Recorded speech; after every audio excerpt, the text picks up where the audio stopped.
meeting is being recorded.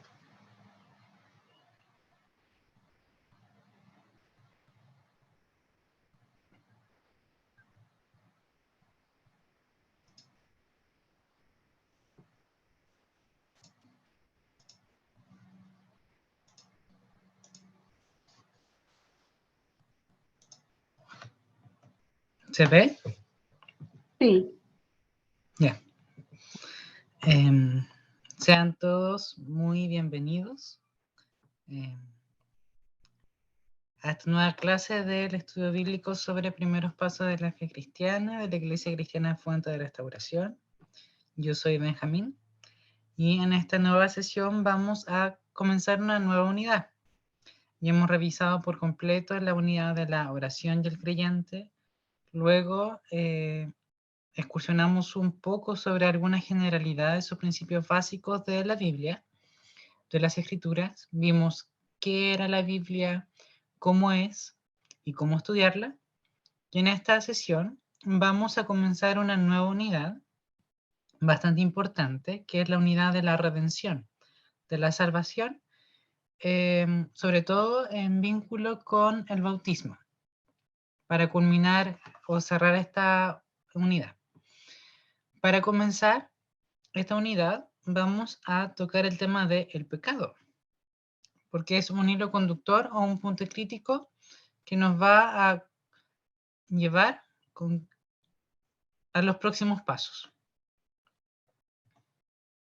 En esta sesión, en donde vamos a responder a la pregunta ¿qué es el pecado?, nuestras metas a alcanzar son 3. 1. Conocer o comprender el concepto de pecado. Conocer la universalidad del pecado. Y como último punto, reconocer sus consecuencias. Entonces, al final de la sesión, nosotros deberíamos ser capaces de, al menos, responder a estos 3 objetivos o propósitos.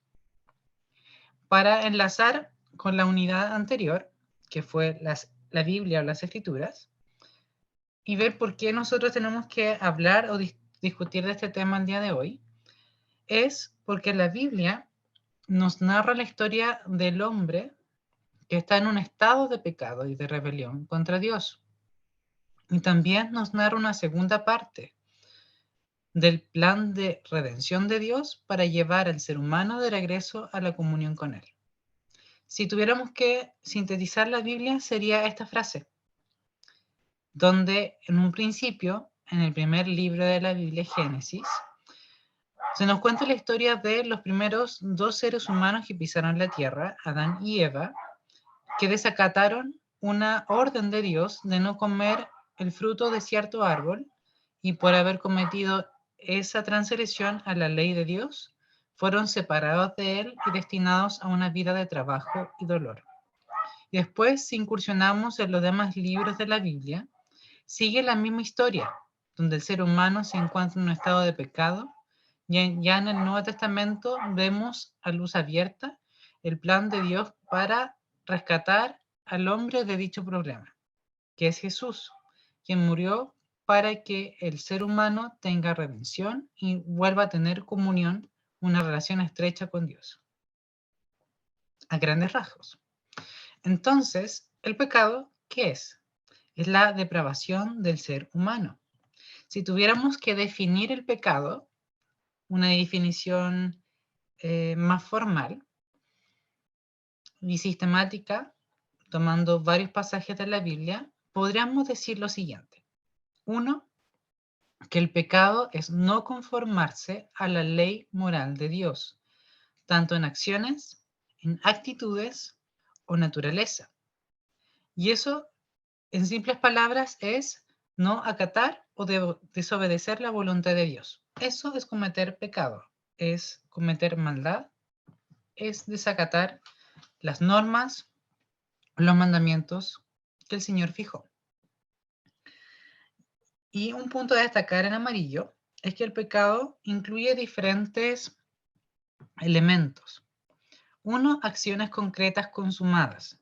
Por ejemplo, el robar, el sustraer o apropiarse de algún bien que no te pertenece. También incluye la acción de mentir, el decir algo que no es verdad, o el de matar, el quitar la vida de otro, de otro ente. Pero el pecado no tan solo se remite a hacer acciones contrarias a la voluntad de Dios, sino que también es desarrollar actitudes contrarias a las actitudes que Dios nos demanda. Por ejemplo, es pecado también tener una actitud codiciosa, avariciosa, envidia, el mirar a otro en menos, el menospreciar, o por ejemplo, el odiar de manera vigorosa a otro hasta la muerte. Por lo tanto, no tan solo es hacer algo malo, también es tener una actitud errada. Y el pecado también incluye la naturaleza caída del ser humano, entendiendo naturaleza como el carácter interno que representa nuestra propia forma de ser. Nosotros como seres humanos por naturaleza tendemos a la maldad. Por lo tanto, el pecado es no conformarse a la ley de Dios en acciones, en actitudes y en naturaleza, en nuestro carácter interno de ser. Y acá hay una representación de la Edad Media acerca de los pecados. Hay una tradición que habla de los 7 pecados capitales, donde cada ilustración nos narra un pecado. Por ejemplo, el matar, el codiciar, la envidia, la lujuria, la gula. Y hay representaciones más actuales o contemporáneas, donde podemos ver en la mitad superior a la pereza, a la soberbia, a la gula, lujuria, ira, avaricia y envidia. Y aquí hay caricaturas que rescatan el concepto y narran una historia especulativa, ficticia en torno al tema.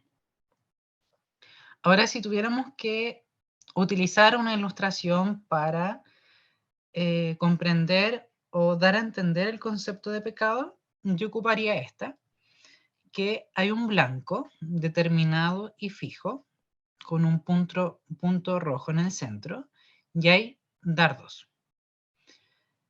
Dardos que no achuntan al blanco. Por lo tanto, hay una norma, que es el blanco, y personas que tratan de acertar al blanco. Sin embargo, en ninguna oportunidad que se muestra la ilustración hay alguien que le achunte al centro, sino que todos han errado en el blanco. Y eso es el pecado. Personas que no pueden acertar y acatar de manera absoluta la voluntad de Dios. Así como un dardo que no apunta al blanco, no tiene puntos. La persona que no acata de manera absoluta la voluntad de Dios no tiene mérito. Por lo tanto, ha errado, ha fallado en el blanco, ha pecado. Entonces ya revisamos la primera meta a alcanzar, que es el concepto de pecado. Y ahora vamos a revisar la universalidad del pecado, de que todos, cada una de las personas aquí que han pisado la tierra, sin excepción, hemos cometido pecado. Y eso lo vemos en numerosos pasajes de las Escrituras. Solo por mencionar alguno, vamos a leer la epístola dirigida a los Romanos, capítulo 3, del verso 10 al 12, que dice así: No hay justo, ni aun uno, no hay quien entienda, no hay quien busque a Dios. Todos se desviaron, a unas se hicieron inútiles. No hay quien haga lo bueno, no hay ni siquiera uno. Es tan reiterativo el verso que no deja lugar a dudas, y es que no hay ninguna persona aquí en la tierra, excepto Jesús, que no haya cometido maldad. Y no deja lugar a dudas. No hay justo, no hay quien entienda, no hay quien busque a Dios. Todos se desviaron.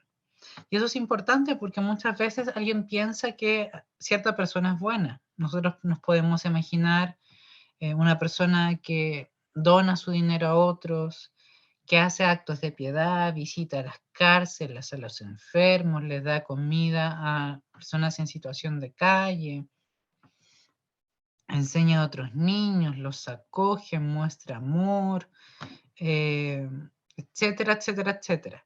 Incluso nosotros, si nos tratáramos de imaginar el ser humano más bondadoso que haya pisado en la faz de la tierra, incluso esa persona hubiese cometido pecado.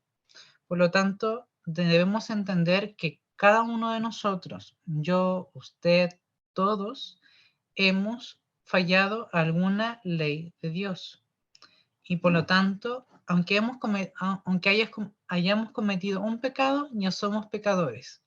Incluso lo somos por naturaleza. Y eso lo debemos entender porque a partir de ese conocimiento de que todos somos malos y todos hemos pecado, es que viene y nace en nosotros la necesidad de que alguien nos salve. ¿Por qué? Vamos a revisar por qué. Hay otros pasajes que refuerzan esta idea de la universalidad del pecado en la raza humana. Vale decir que todas las personas hemos pecado. En Colosenses 1, 21, 22 nos habla de que todas las personas están alejadas de Dios. En Efesios nos dice que estamos espiritualmente muertos. Nosotros como personas tenemos dos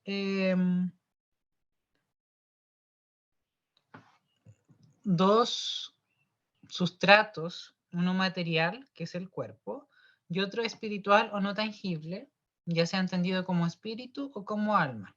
Dos partes que se conjugan en un mismo ser, que es el ser humano. Nosotros, aunque nuestro corazón palpite, aunque tengamos sangre que circule, pulmones que respiren, moralmente, fuera de Dios, estamos espiritualmente muertos. Así tal nos narra la Biblia en Efesios y también en Romanos, pero en el capítulo 5 nos habla de que somos incapaces de salvarnos a nosotros mismos.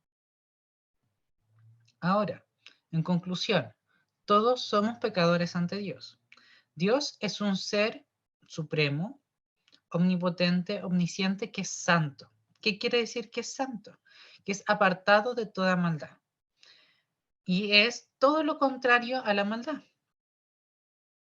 Dios es santo, sublime, libre de todo pecado, de toda maldad. Él ni siquiera puede tentar a la gente o incitar a la gente a hacer mal. Por lo tanto, el hecho de que nosotros hemos pecado o hayamos pecado es algo que es incompatible con Dios, así como juntar el agua y el aceite. Dios aborrece y abomina el pecado, por lo tanto no puede habitar cerca de él. De allí es tan importante que nosotros sepamos que hemos pecado, porque así somos conscientes de que nuestra relación con Dios está conflictuada, está con un problema.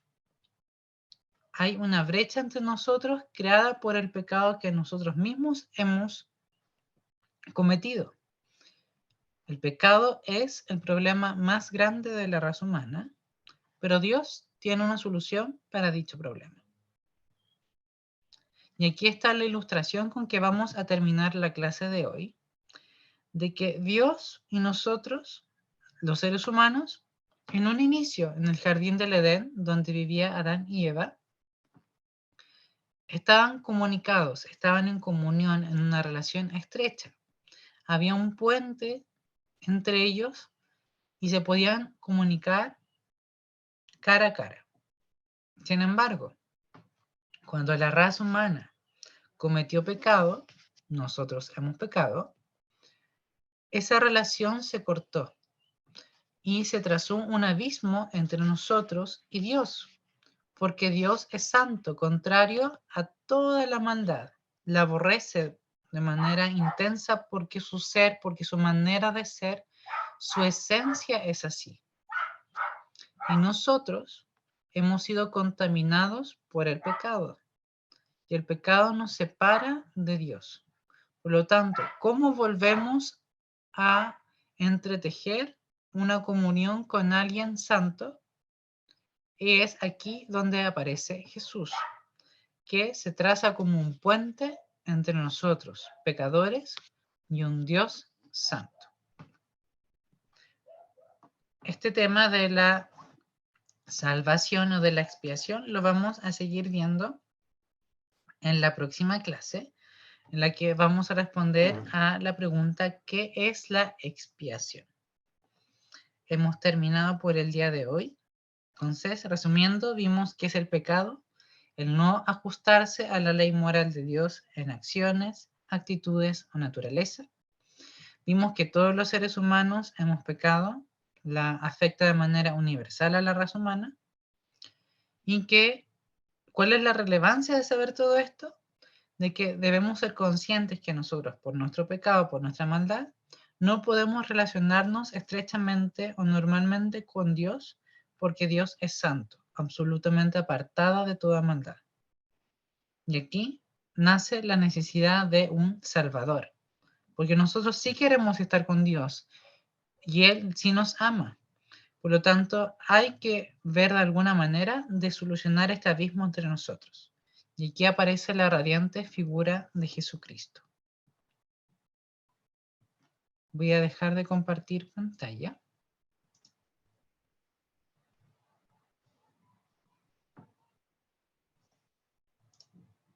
Ay, no sé cómo dejar de compartir.